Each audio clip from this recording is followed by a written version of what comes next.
皆さんこんにちは、哲也です。このシリーズでは、世界中から日本に集まる優秀層の外国人留学生の友人たちに、日本留学の体験についてのインタビューをしていきます。インタビュー対象の友人の国籍は合計で30以上に上ります。本日ご紹介させていただく友人は、インド出身のアカッシュです。彼は早稲田大学に入学をして、修士と博士課程を終えました。彼の特徴は、自分の成長に非常にアグレッシブで、常にポジティブシンキングで問題解決を楽しむタイプの人間です。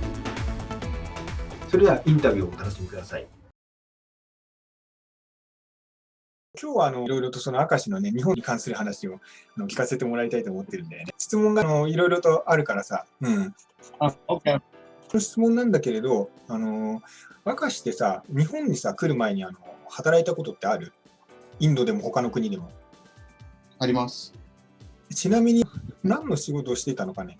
私はですね、卒業したのは2011年ですよ。2011年。学部。ちょうど今は10年目なんだけど。そうだよね。で、私卒業したのは機械エンジニアです。なるほど。機械エンジニアで卒業して、その機械エンジニアが勉強する、機械エンジニア4年ですよね、学部が。その勉強するときは、その日本語の学校で日本語を勉強してたんですよ。そうなんだ。別の学校？大学じゃなくて。大学じゃない。大学日本語教えないから、日本語わからないし、なるほどね。ないから。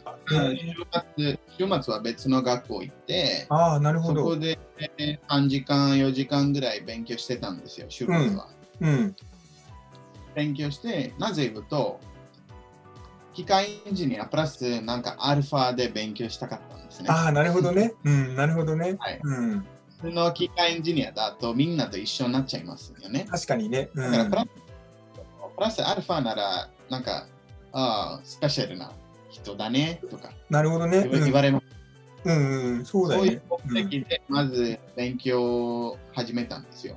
あと、なぜ日本語ということは、私、機械エンジニアだから、インドで動いているそのオートモビールの関係はもう7割、8割ぐらいは大体日本の会社ですよ。スズキとか、ホンダとか、ヒーローとか全部、トゥーウィーラーバイクだったり、車だったり、全部日本の会社ですよ。大体7割、8割ぐらい全部日本の会社なので、インドの会社もあんまりなかったんですよ、その時は。なるほどね。あったけど、少なかったけどね。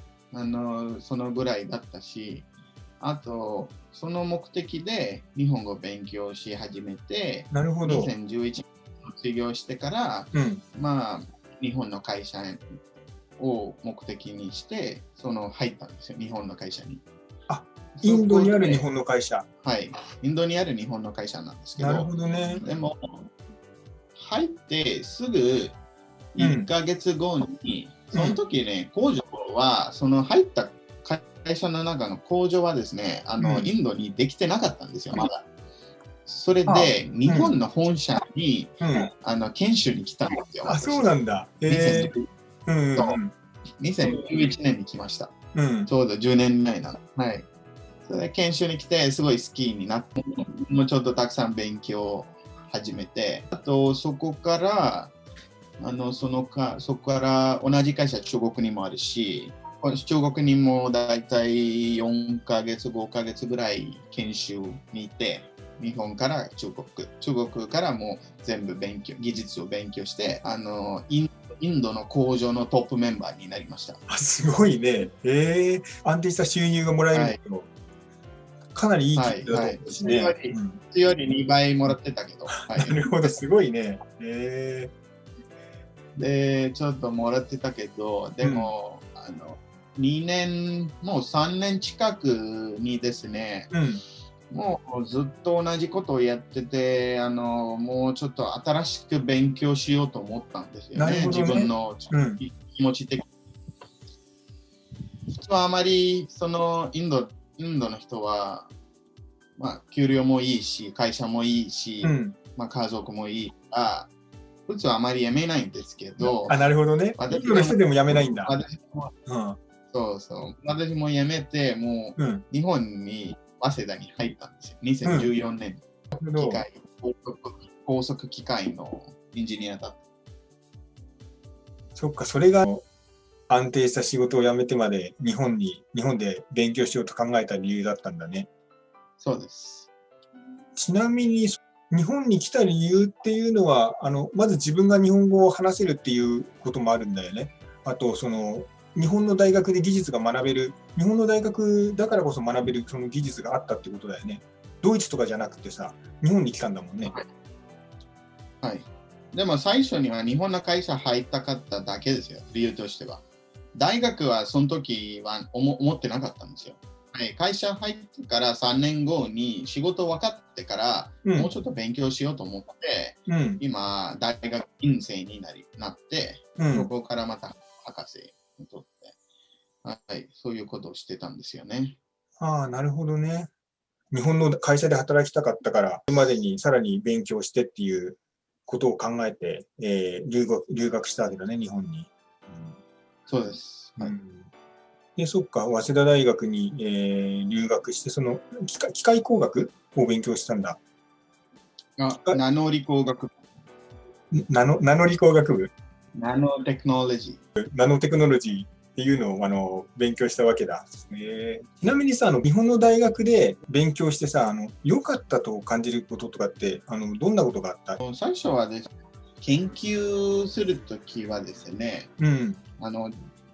いろんなやりたいことをやれますよ。まず日本でね。やりたいことをやれる。はい。先生に相談して、こういう実験やりたいですとか、こういうもの欲しいですとか、すぐ買ってくれるんですよ。こういう設備欲しいですとか、これ200万かかりますとか、20万かかりますとか、すぐいい考えだったらやってくれますし、あまりダメとか今まで言ったことはないし。なるほど。私の経験で。はい。そうか。そういうことが一番、綺麗だし、あと、研究室がメインにして、あと、自分大学院が入ったので、大学院入ったので、コースワークが少なくて、研究のところが多いんです。はい。だから、コースワークはね、すごい、大事は大事なんだけど、自分でも勉強できるような今システムになってるから、あんまり先生とかはいらないですよ。こういう私選んだ学部だと。なるほどね。でも明石が頭いいかじゃないの。ででもね、確かに自習した方がいいっていう人いるよね。自分で勉強できる人だったら自習した方がいいっていう人は確かに。誰でも何の言葉でもできるような世界なので。なるほどね。いいかな。逆にインドはそうはいかないんだ。インドの場合だと多分なかなかお金の問題が結構あるかもしれないから、その研究費をあんまり出してもらえないとか、そういうことがやっぱりあるのかね、インドの場合だと。大学にもよると思うんですね、あります。大学もあまりやってくれないですよ。そうなんだ。なんか他にあった？大体主なものはそんな感じかな、特に覚えているものでは。そうですけど、あと、学生のためにサポートがですね、オフィスのところにはね、すごく助かる人も多かったんですよ。奨学金だったりとか、あと困ったところだったりとか、何でもですね、困ったところ、例えば食べ物だったりとか、あと場所がわからなかったりとか、早稲田結構広いんで、簡単に見つけないんですよ。なるほどね。わからなかったり、あと、アクセサビリティ、どこでも行けるし、とか、そのアクセスもすごく良かったかなと思って。もう便利ですよ。どこでも電車あるからもう便利ですから。あとそうだ、さっき明石食べ物の話したけど、食べられないものたくさんあるから困るよね。肉は一切食べられないんだよね。食べたことない。ねえ、食べたことがないんだ。そうか。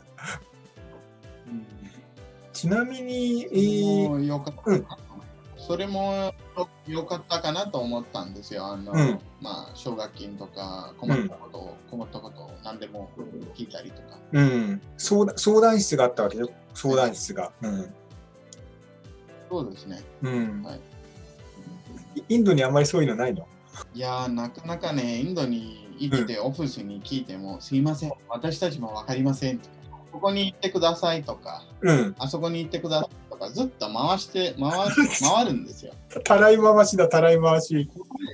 そりゃ困るね、いろいろと。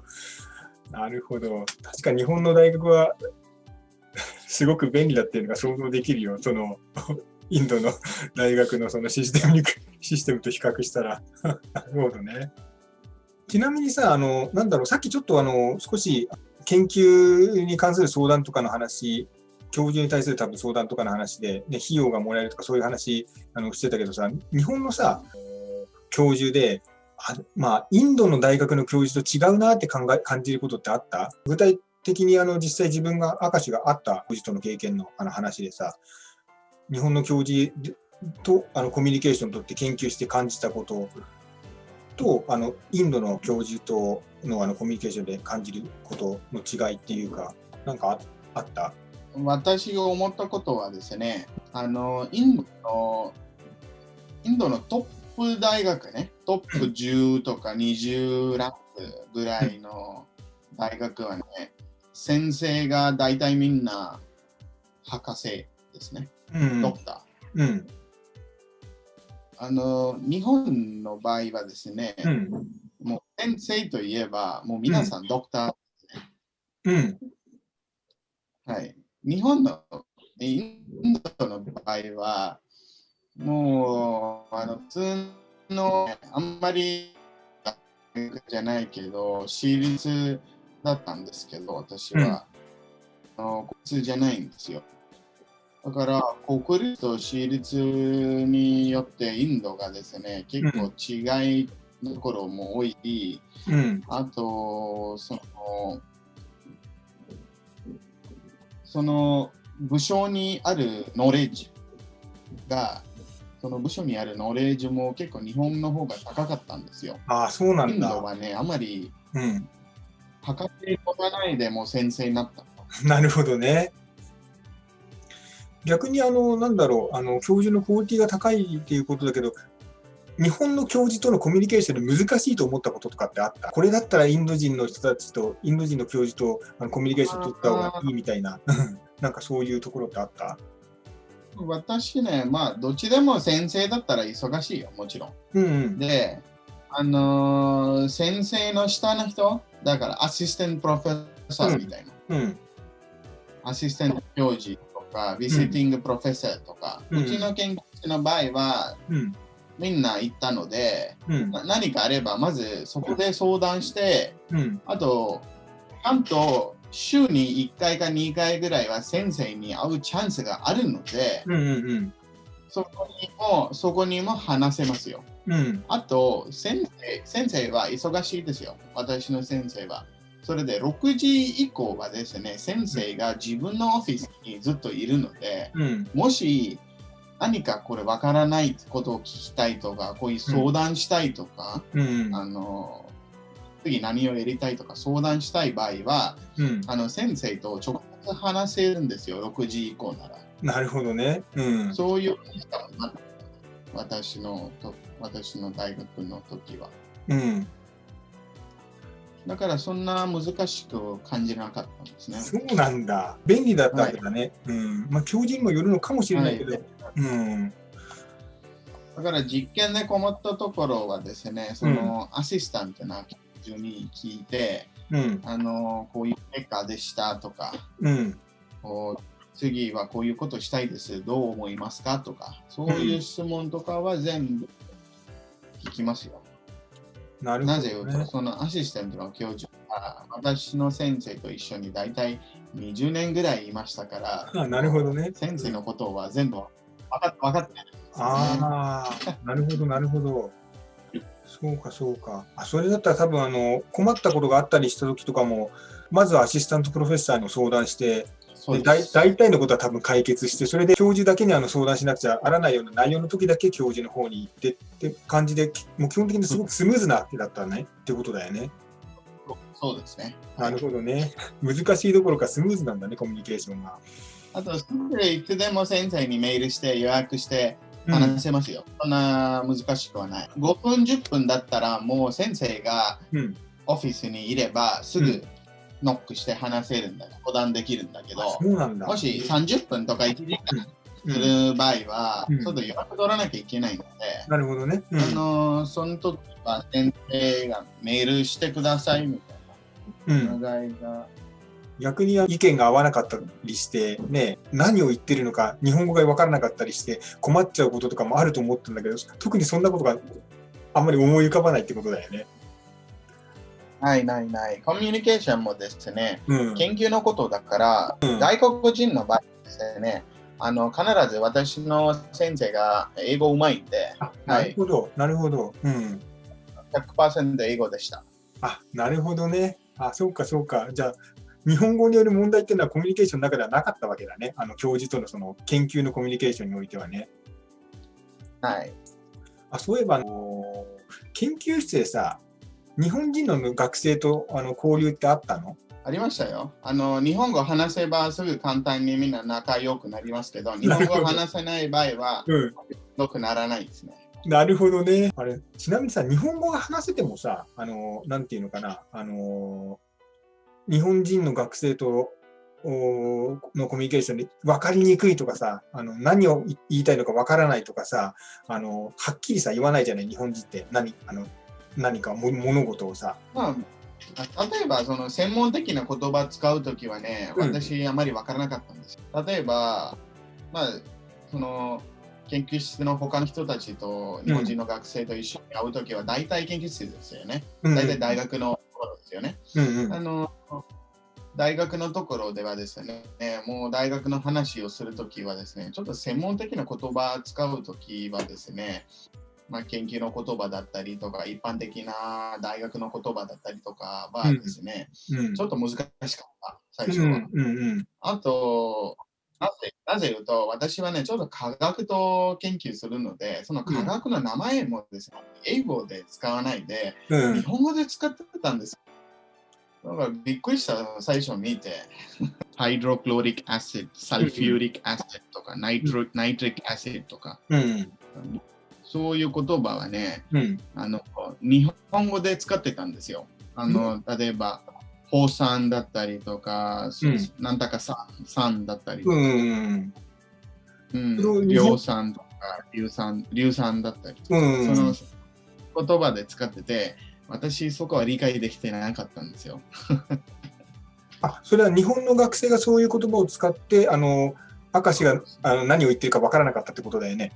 なるほどね。私勉強したのは全部サルフューリックアシッド、ハイドロクロリックアシッドとか、こういうケミカルの名前全部英語で勉強してたんです。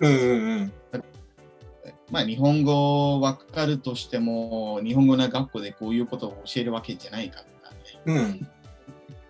なるほどね。そっか。テクニカルターム以外では特に日本人の人が何を言ってるかわからないってことはなかった。例えば飲み会とかの時さ、何言ってるかわからないとかさ、どういうふうにコミュニケーションしたらとか、ないんだ。それほぼわかりました。例えばゲームとかやるときは最初わからないですよね。何のゲームでも。だから一回教えるんですよね。教えたらもうわかります。OK、次から全部やります。だから説明したらすぐわかりますけど。そうか。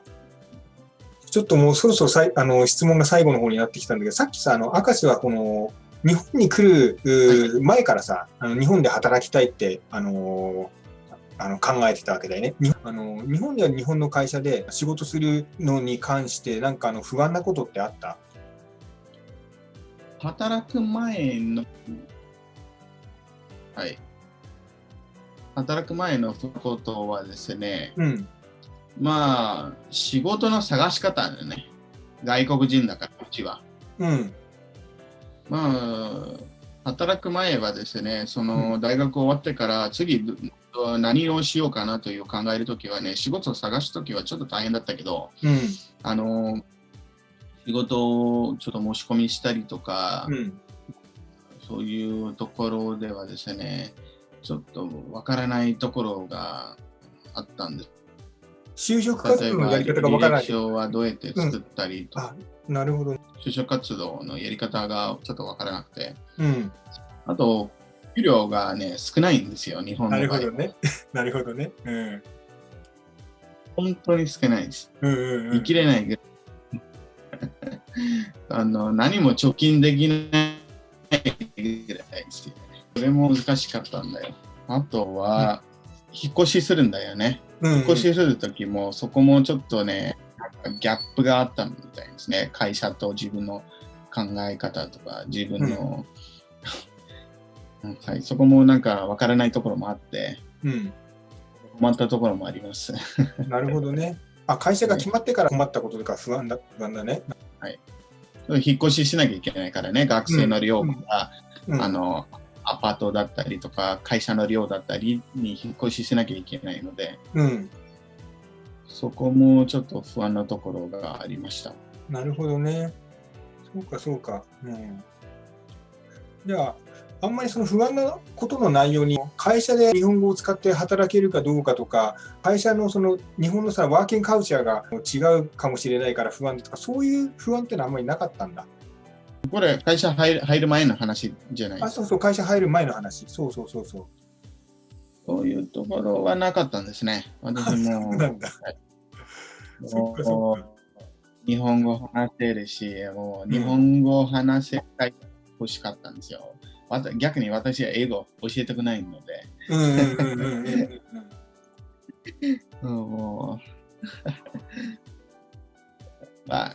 たまに聞いてくれるんですよ。明石、これ何でしょうか、あれ何でしょうかと聞いてくれるんですよ。